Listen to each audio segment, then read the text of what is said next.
inspires. Noon kasing 2021, hinimok ni President Xi Jinping ng China ang mga siyentipiko na maglunsad ng deep earth exploration. Sa Pupunta mga ng eksperto. ang ginagawa ng China ay hindi madali. Sa pag-aaral na isinagawa ng Deep Carbon Observatory, 70% ng mga bakterya at archaea ay matatagpuan sa ilalim ng lupa. Kaya naman pinangangambahan na may mga matagal ng dormant viruses ang marirelease dahil sa paghuhukay na ito. Sa Hala, nag-YouTube ka. Siguro ay wala kang kasama. Like, subscribe kung need mo ng kasama. It's Francis. Pala, tara. So, kumusta mga idolo? So, ayan, usapang China na naman tayo. Meron nga tayo nakita dito na ang China ay naghuhukay daw ng pinakamalalim na butas sa mundo. At guess what? Maaari daw itong makapag-cause ng isa pang malalang sakit. Damn! Di na talaga nadala itong mga Chinese na to sa time ng pandemic, di ba? Di ba sila rin yung carrier ng sakit na yun? Yung COVID. May nakita nga akong article nito dati, at yun, luckily, meron na tayong nakitang video mula kay Ori Public.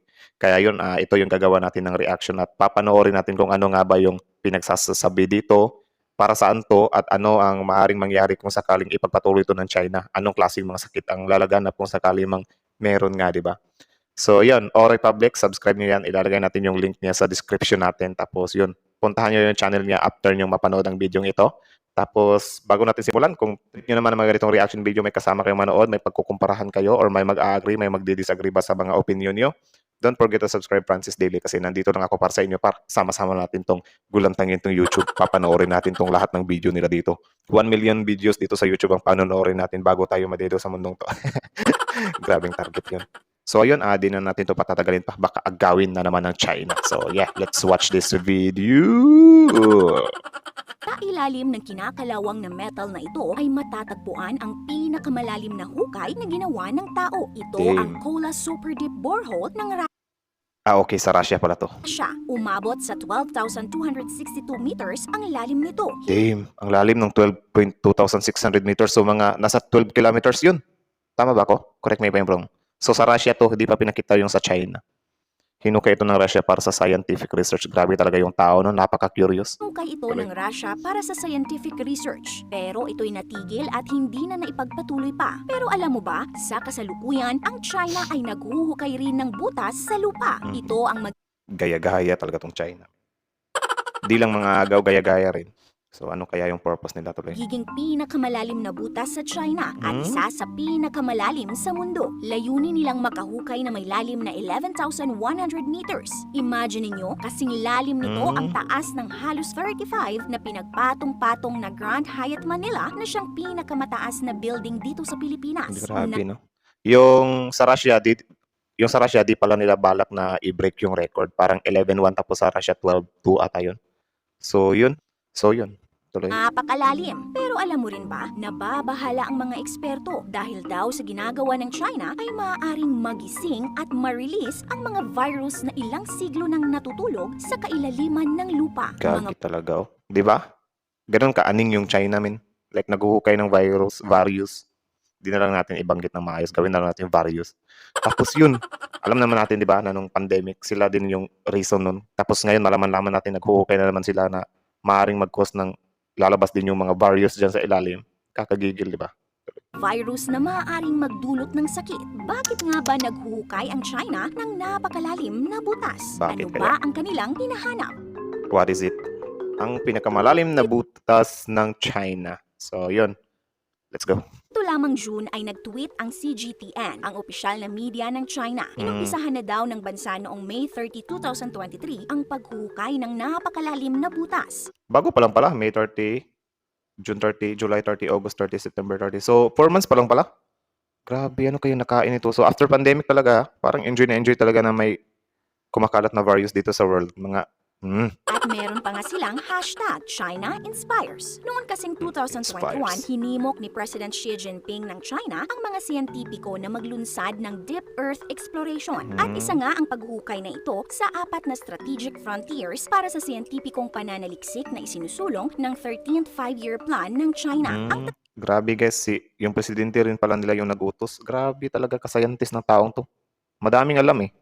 Di ba dapat sa mga maraming alam, dapat nang Pangatlo pang Tinutumba. frontier ay ang Deep Sea, Deep Blue na tumutukoy sa computer science at information Okay, technology Deep at Blue. Deep Space. Deep Ang proyektong Space. paghukay sa lupa ay pinangungunahan ng China National Petroleum Corporation, ang pinakamalaking oil producer ng bansa. Ang proyekto ay tinatawag na Project Deep Earth 1 Eugene 3 3XC Well.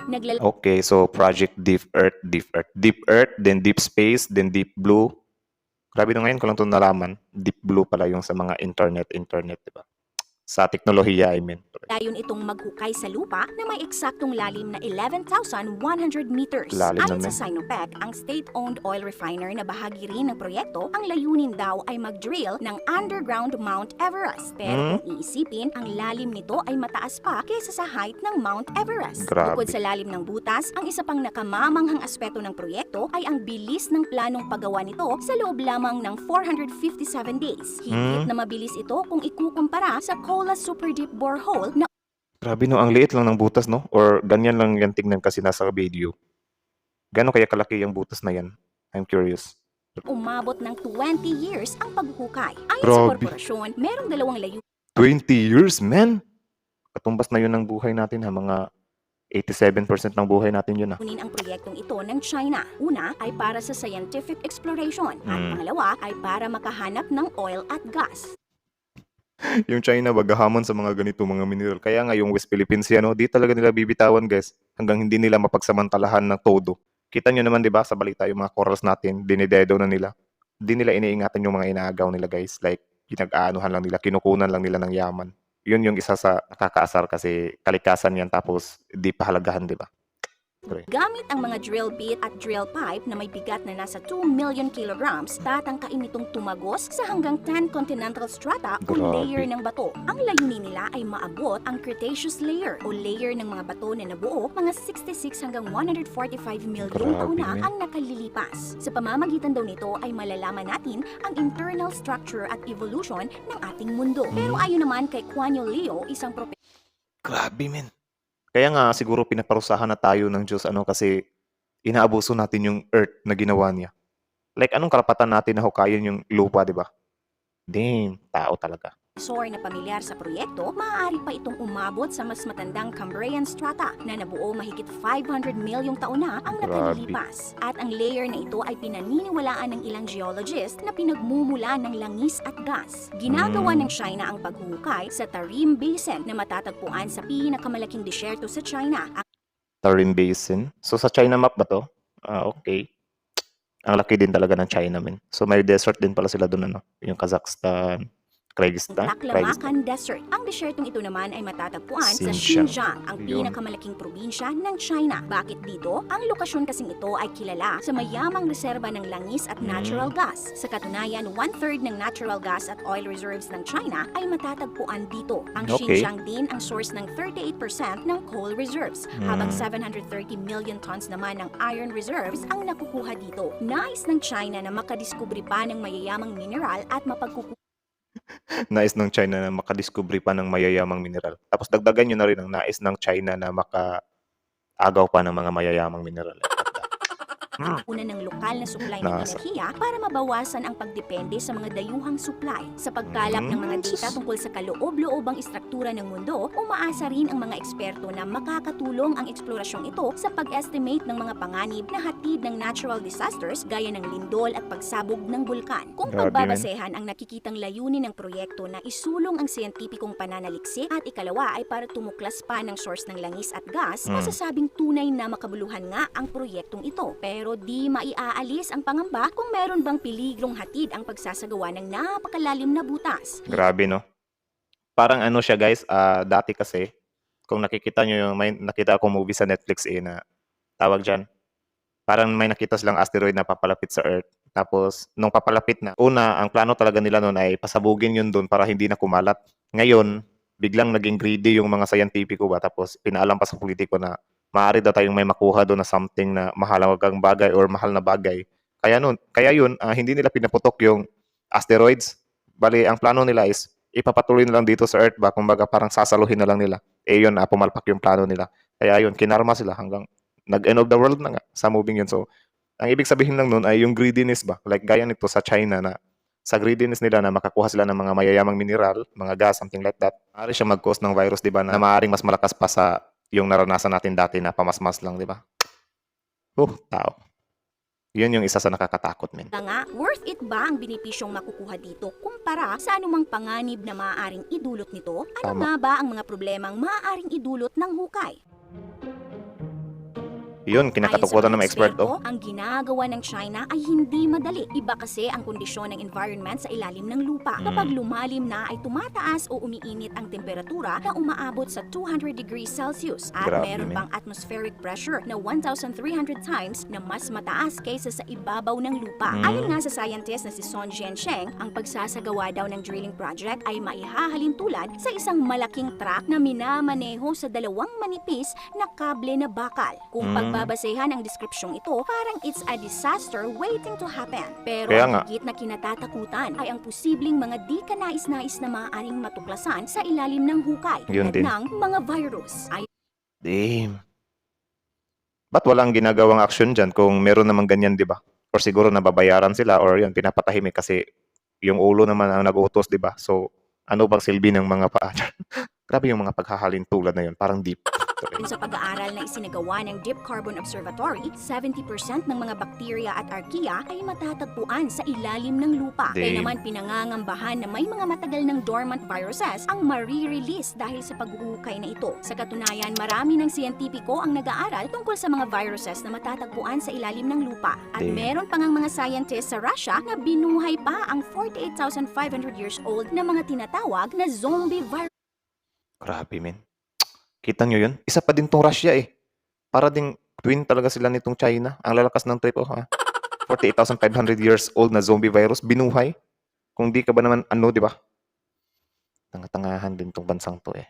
Process. Kung nais nyo pong malaman ang tungkol dito, meron po kaming separate video para dito. Ilalagay po namin ang link sa description at comment section. Malaking proyekto, malaking benepisyo, pero posibleng may malaki ring peligro. Kaya mahalagang Grabe, men. timbangin kung alin ba ang mas mahalaga, ang mga matutuklasang yaman at kaalaman o ang pagsiguro Sa sa kaligtasan ng sangkatauhan. katauhan. Kung nagustuhan nyo Grabe talaga, min. Grabe, speechless ako sa kalokohan ng China, min. So, ayun, O Republic, subscribe nyo yan. Bisitahin nyo yung link niya nasa description below. Grabe, min. Grabe, guys, kita nyo naman kung gaano kaaning yung China, di ba? Naghuhukay sila para lang sa iyaman. Tapos, parang pang sariling interest lang naman yun, di ba? Kasi, yun, sila lang din naman makikinabang, di ba? Tapos, maaari pa sila makahawak. Kita nyo naman, nung pandemic, di ba? Sobrang bilis lang dumami or naloko lang talaga tayo that time. Iwan ko. Kayo nga, comment nga kayo sa baba kung ano yung opinion nyo patungkol dun sa paghuhukay ng China. Ang lalakas ng trip nila, no? Di pa sila nakontento sa nanakaw nila na West Philippine Sea sa atin. Naghuhukay pa talaga sila ng lupa, men. Grabe, kagahaman tong China sa mga mineral na yaman, men. Like kung ano-ano na ini-explore, kulang na lang pumunta din sila dun sa space, eh. Grabe, men. Nakakatakot din pala talaga tong China, no? Well, kita naman natin yan dun sa pinagagawa nila sa West Philippine Sea, diba? Tapos isa din tong Russia, pasaway din, men. Nakita nilang virus, men, bubuhayin nila. Lakas ng amats din, eh. Yung mga taong ganyan kasi hindi nag-iisip. Tapos yun nga, para siyang inaabuso yung kalikasan natin, men. Like yung Mother Earth natin ba? Inaabuso, no? Parang sinusugatan mo kasi yung Earth nun, eh. Tapos yun, ang isa naman sa comment ko dyan ay pinangangambahan naman pala ng mga scientific or mga eksperto, bakit pinayagan, di ba? Ano ba yung way na pagkuha nila ng permit dyan? Di ba dumadaan sa mga ganyan-ganyan? Di ba dapat mas paniwalaan ng mga eksperto dyan kasi yan naman yung expertise nila, di ba? Eksperto nga sila dyan. Di ba? Bakit wala silang say dyan? Kayong alam naman na pala nila na maaari silang makakuha ng maraming virus dyan. Pero bakit nire-risk pa rin nila para lang sa mineral, di ba? Or mga yamang nasa ilalim ng lupa. Ang lalakas lang talaga ng treatment. Kayo comment nyo nga sa baba kung ano masasabi nyo dito. Naubos na talaga yung gigil ko sa China, eh. Like sobrang nasa kanila na lahat ng gigil ko. So yun, hanggang dito na lang. Francis Daily out. Subscribe Francis Daily. Click the notification bell. Then yeah, like this video. Then O Republic, subscribe nyo rin yan. So hanggang dito lang. Francis Daily out.